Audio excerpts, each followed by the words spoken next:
Welcome back to the RN to Writer Show. I'm your host, Elizabeth Hanes. I built a six-figure writing business in my spare time, basically.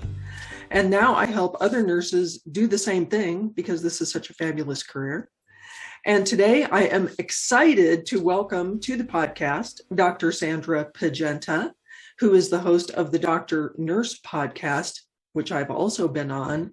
And we had such a great conversation there that we were like, we have to continue this on the RN to Writer Show also. So let me tell you a little about Dr. Pagenta. She's a geriatric nurse practitioner turned podcaster and nursing influencer who is determined to encourage and showcase RNs and NPs using their degrees and certifications with a business mindset. She is a part-time urologic nurse practitioner and loves taking care of veterans.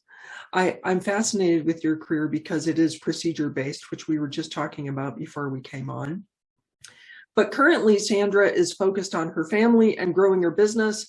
And in her free time, she loves spending time with her family, playing the piano, and podcasting. And I have to also say, you are one of my favorite Instagrammers because I don't know where you get the energy, but it's like, you're so cute. You do those every day, little videos. I just love them. They're so inspiring. But anyway, welcome to the podcast.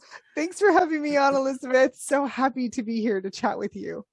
Absolutely. So let's start by, would you share with the audience your story of how you traveled through nursing, your journey through nursing, but then into entrepreneurship, because it's fascinating. Oh, thanks. Yeah, I can start with the day that I decided to become a nurse. I remember thinking that I actually wanted to be a doctor and decided that I thought nursing was a route that I could go and create life balance. I thought I had an uncle who was a physician and I saw his lifestyle and I thought it was really hard to do and to be a mom. But I was 19 years old. I had no husband, no children. I just knew that that wasn't something that I wanted down the road. So fast forward a couple of years, I finished nursing school at the University of Florida, go Gators.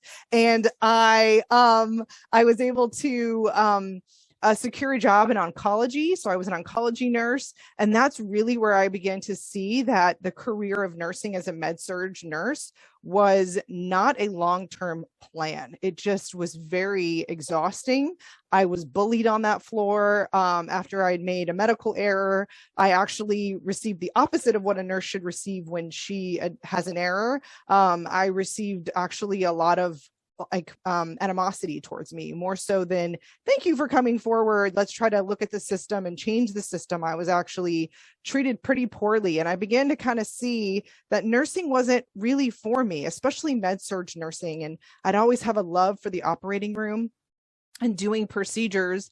But I kind of hushed that calling. I hushed it because you're supposed to do your time in the trenches in med-surg. And so I did that and I had a really bad experience. But in the meantime, I had the forethought to see the nurse practitioner role as something that I thought I would enjoy. So I was enrolled in school at the time that I was having these issues at my job, and luckily was able to transition. I then became a neurosurgery nurse for the time in between finishing my master's degree, and then stepped right into the nurse practitioner role. I think I was about 25 years old. So at 25, I was a nurse practitioner and I was loving it. It was such a great job. And I took a job in gastroenterology because I, again, was still I didn't really know myself. I knew that being a nurse was really tough on me physically and mentally, but I thought I'll just take whatever nurse practitioner job because I'm just glad to get out of nursing.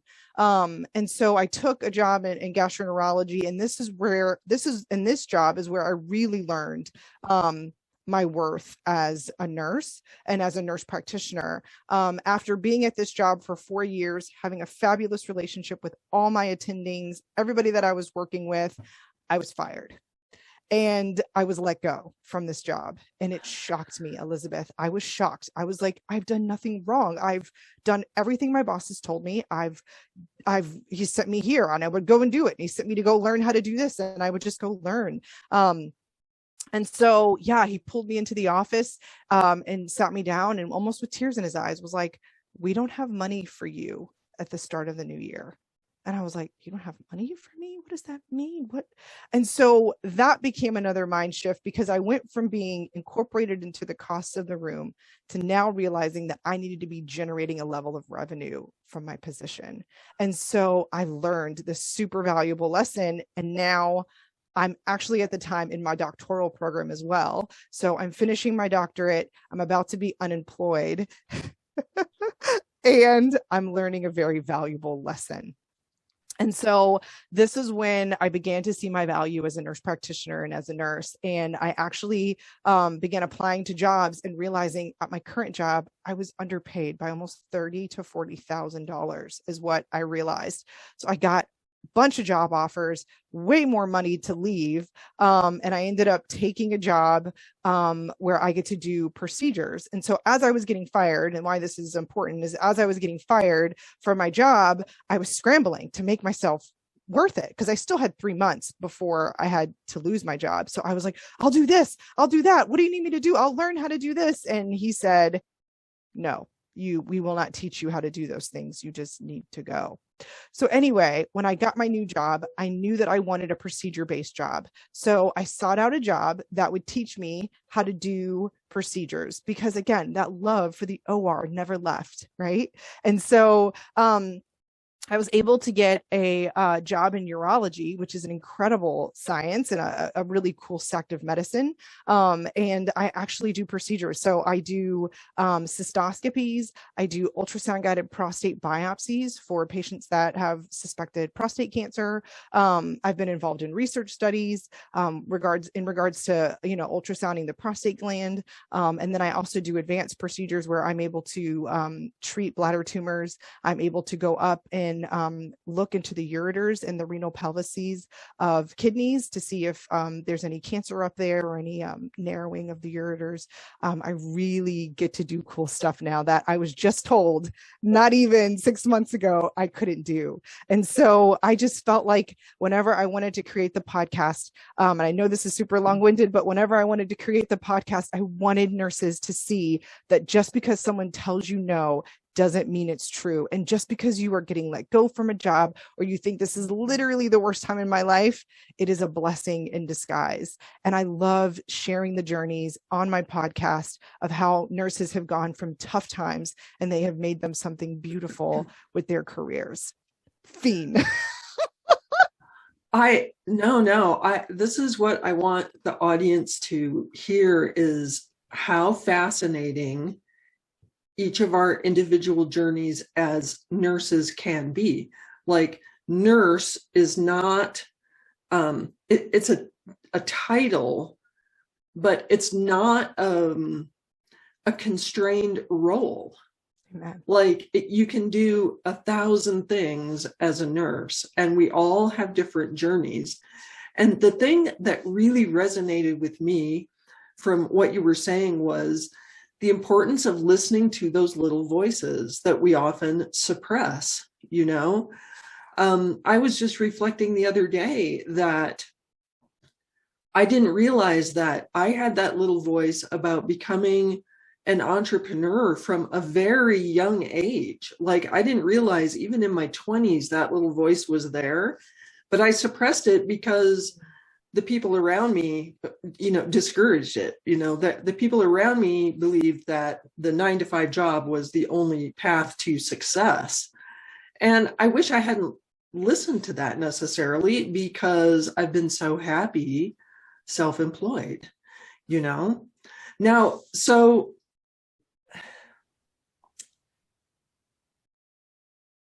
are you self-employed at the moment also?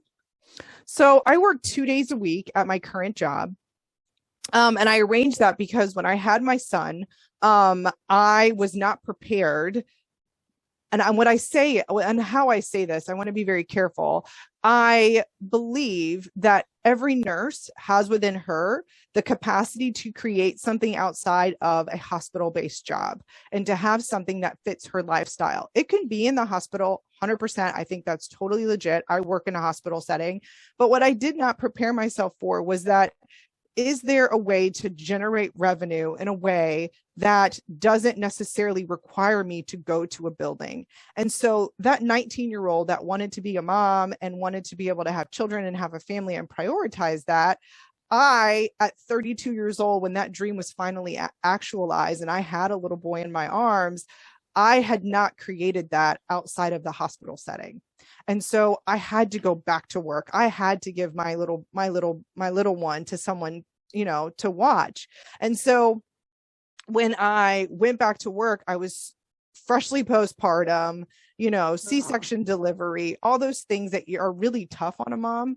And then I had to leave him on top of it all. And I felt like I had not prepared myself for that moment to be like, oh, wait, I have this passive thing that I can generate revenue from. Oh, I've got this other thing that I'm involved in outside of the hospital setting. That's mine.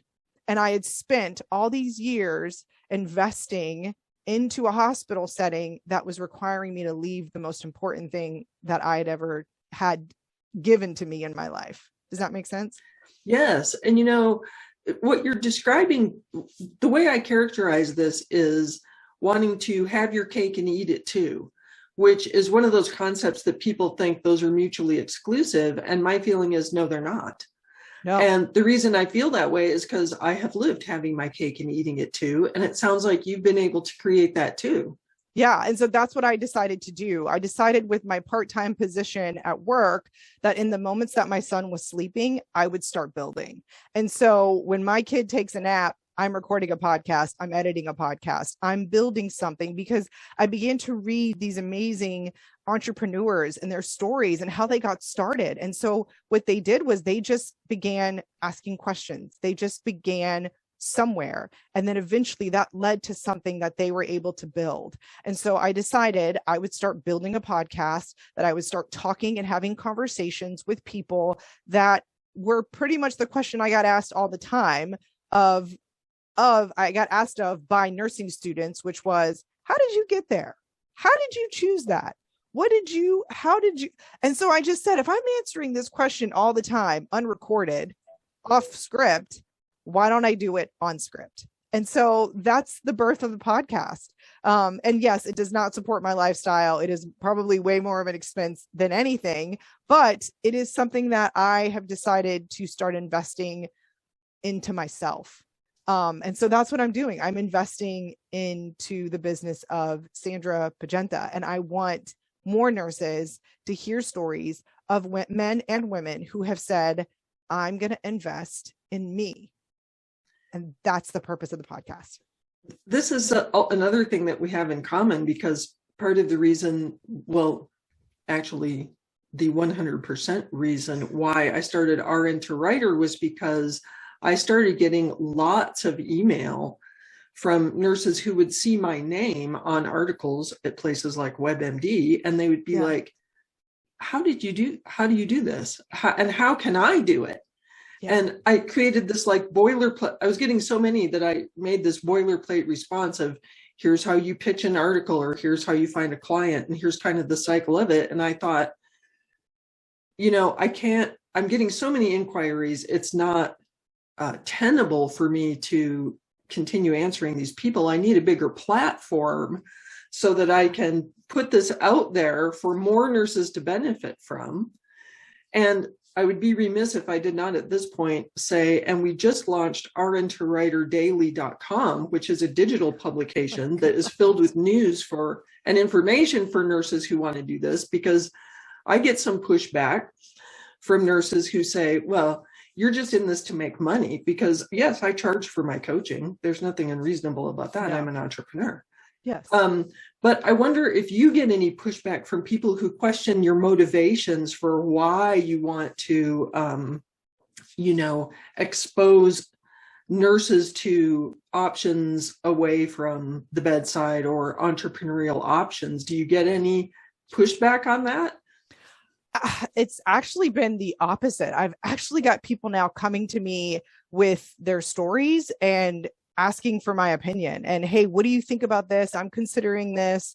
Can I run this by you? And I really just want to help, nurses, that's really the heart of why I came up with the podcast, why I'm having these conversations, why I'm doing all this work for nothing, because I enjoy what I'm doing. I like the fact that I have people listening to my podcast and getting inspired and going and starting businesses. And that's the feedback that I've gotten, is that people have like, I didn't even know this was something that I could do, and I'm miserable at my job. And I just heard the story of a nurse who did this, and I think I could do it. And so it's creating this atmosphere where people are getting inspired, they're getting empowered. And it's a source of education for not only them, but for me too. Like, I'm learning a lot as I get into these conversations with people. And so we'll just see. Again, I'm just watching where it goes. I'm just having these conversations and setting the stage. And it's been a wild ride. It really has been. I'm talking to people that I didn't even know a year ago existed. And this is all stemming from something that was inside of me that I wanted to get out. And so I just want nurses to know, like, whatever you have that's inside of you that needs to get out, go create that thing. Don't be afraid to go build it for yourself. And I think that, well, first of all, your excitement about this is palpable, which I love. Your enthusiasm for, because it is so exciting when nurses come to you and say, my mind is blown, because I just didn't realize that these options were available, whether it's writing or whether it's, setting up their own geriatric management practice, or, you know what I mean? What are some of the cooler entrepreneurial options you've been exposed to through your podcast? So I think one of the coolest ones, and my most popular one, is the psychedelic plant nurse practitioner. So he is actually setting up courses to teach people about psychedelics, because there's this new wave of psychedelic, treatments and therapies that are coming out. And so he wants to be on the cutting edge of that. And so he's developed courses to educate nurses and nurse practitioners so that they're not caught off guard when people come in and talk about the fact that they're on these things, because this is a new wave of therapy that people are using. So that's a really cool episode. Another episode which blew my mind was Elizabeth Winings. She is a psychiatric nurse practitioner who's opened her own business. She's private pay, so she doesn't use any insurance. And she's like, I can't close my doors. I'm so busy. Wow. I've had one. He was studying to be a dentist, Dr. John McCrae. He was studying to be a dentist, worked super, super hard, realized no, he wasn't able to get in, became a nurse practitioner. And he has his doctorate in nursing, and he teaches other nurses how to be and how to do aesthetics. So he came onto the podcast and talked to me. And then just recently I had on the net worth nurse, who, she was a nurse working full time, had a similar experience where she was like, I literally had my baby and realized I had to give my baby to someone. And she was like, I'm a slave to the hospital and I can't be free. And so she decided to start studying real estate, and she learned how to become a real estate investor. She's quit her RN job because she's creating and generating so much revenue from people investing into her company. And so she's been able to step away from the bedside completely, or she works per diem, but she works when she wants to now. And she works and she does her real estate investing on the side. And it's a really great thing that's taking off. So it's just really inspiring to hear these people just, I don't know. I mean, listen to the diversity of those things, real estate investing, psychedelic plants, psychiatric nurse practitioner. They're all, my point to the audience is there are so many business options available to you as a nurse that your nursing background and credential give you an advantage in pursuing. Yes. That if you are burned out in what you're doing or your environment, seek out these alternative options, because you are not trapped. You have choices. And the other thing that I think is really important to emphasize is the vast majority of nurses I know who are entrepreneurs, and some of the people you just mentioned, this is the same thing. They start on the side. You don't have to, and I tell people who want to be writers, do not quit your day job. You need that steady income Yes. while you're pursuing this on the side and building it up. But the benefit of that is, first of all, your attitude and outlook can change tremendously on your day job when you know Yes. secretly, even if you're not telling people, you've got this other thing going, and pretty soon you're going to say, screw you, I'm out of here. Yes. That's your attitude. Yes. But the other thing is, you don't have that pressure to immediately be making enough money to survive on, because that will crush a small business immediately. It just stresses you out too much. So you can do these things on the side, try it out. If it turns out not to be your cup of tea, the particular entrepreneurial option you've chosen, Yes. really the only thing you've lost is a little time investment. And I know you have the attitude from what you've said that even if you want to say negative or unfortunate things that happen in life, they're learning experiences. So if you try an entrepreneurial option on the side, you haven't, and it doesn't pan out, or it's not for you, you haven't lost anything, then you have learned that's not for you, among other things, right? Exactly. Exactly. And I think that can be applied to writing. That can be applied, because you've been on the podcast and described that. It could be applied to starting a legal nurse consulting job. That's one of the ladies I had on my podcast as well. She's a legal nurse consultant, and she actually describes her journey. And the reason why I like these conversations with people, even starting out in their careers, is because people hear like, oh, this isn't this glamorous, she just showed up and walked into this room winning. It was like, no, actually, if you hear a story, she's actually working as a surgical nurse in an endoscopy suite, and she's building her nurse consulting job on the side. Why aren't you? And so when you start to hear that, why not me? Then you begin to put yourself in the rooms where these things are happening, especially if it's something that you're passionate about. And so that's really another point I try to drive home on my podcast is, what are you passionate about? And then go pursue that. And so, and what you're gifted at, like, what's your gifting? Like, why do we try so hard as nurses to put ourselves as like a square peg in a round hole? I wasn't good in med surg, but it felt like if I didn't force myself into that job, then somehow I was failing, instead of going, hey, Sandra, you just might be better suited for the operating room. You just might be better suited for that type of environment where you can just focus in on one person. You can just do one thing. You don't need 6 people on the floor to take care of. That's really not your strong suit.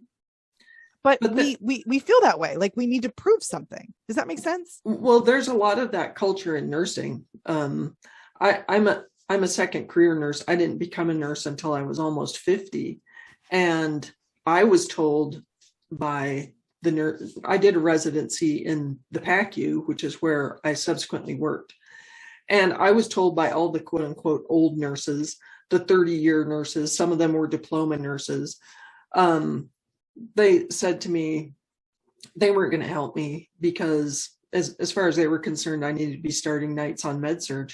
That was my place. Why? You know, yeah. And I'm like, why? In the first place, I can't do nights. Like I'm one of those people who's asleep by 9.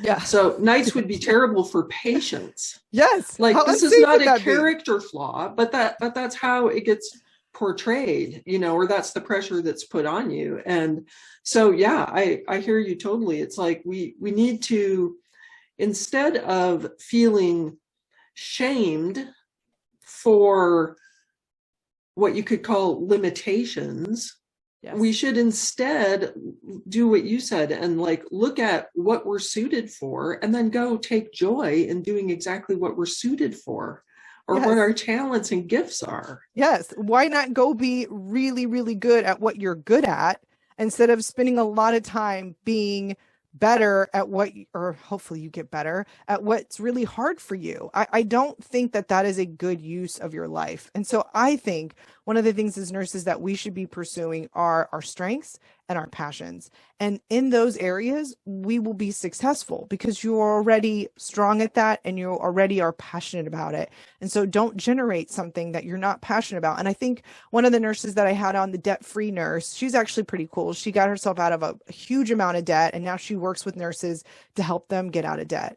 Again, she works as a nurse and she does this on the side. And so what I found really interesting about her story is that she describes this, like, why do we spend so much time, you know, in things that we're not good at? It's like, I liked pediatrics. Why did I go do this? I've loved peds from the day I was a nursing student. Why did I waste the time in this field? Because I thought I needed to pay homage to something, and you don't.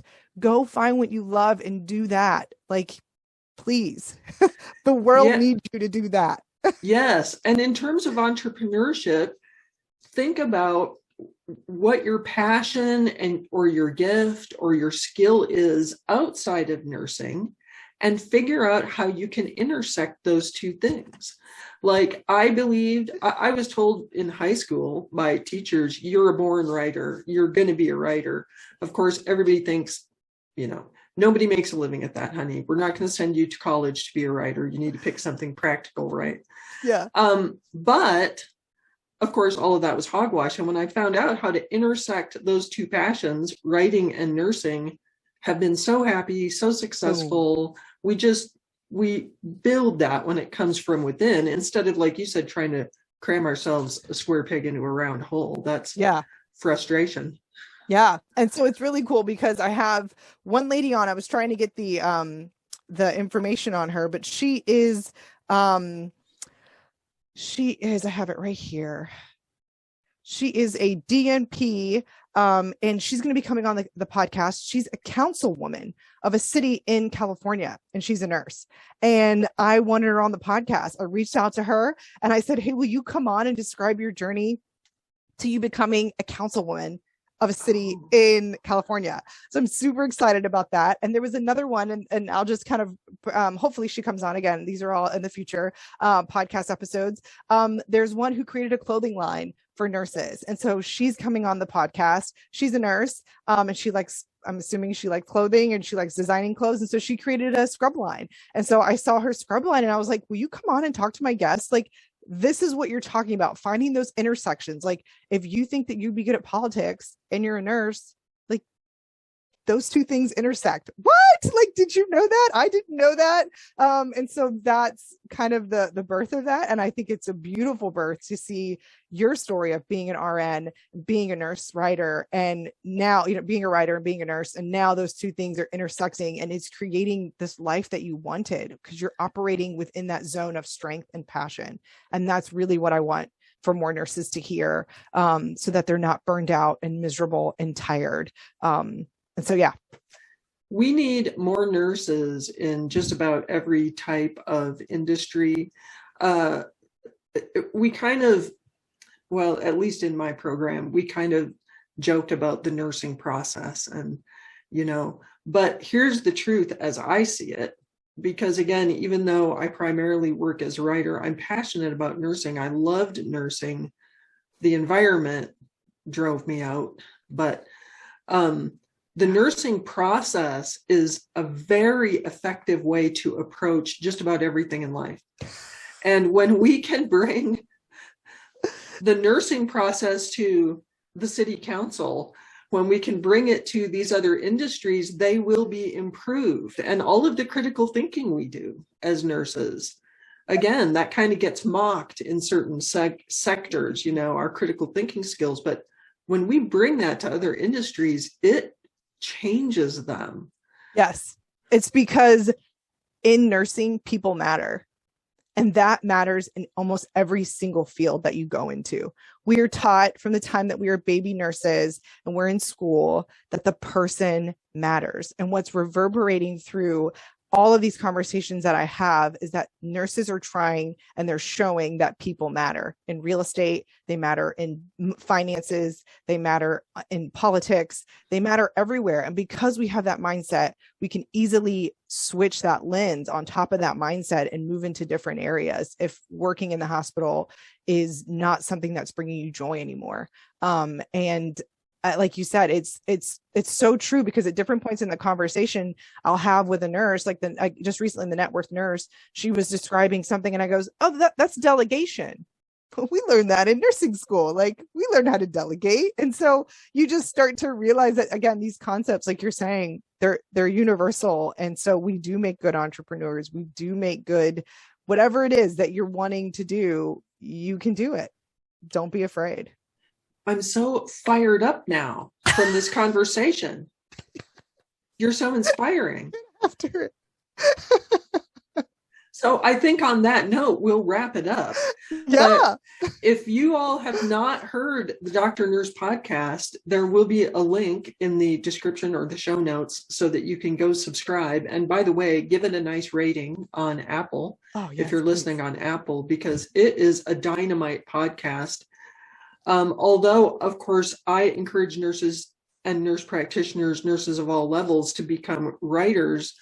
The truth is that if writing is not your thing, which it's not for a lot of people, you should explore these other entrepreneurial options, because like you, Sandra, I am just big on nurses becoming entrepreneurs, whether it's writing or something else. I agree. So thank you so much for being on today, Sandra Pagenta, the Dr. Nurse podcast. Thank you to the audience for tuning in again. Don't forget to subscribe to our YouTube channel, The RN to Writer Show. Find us on Spotify and Apple Podcasts. And yes, you can leave us a rating on Apple Podcasts too. We would love that. And until next time, keep pitching.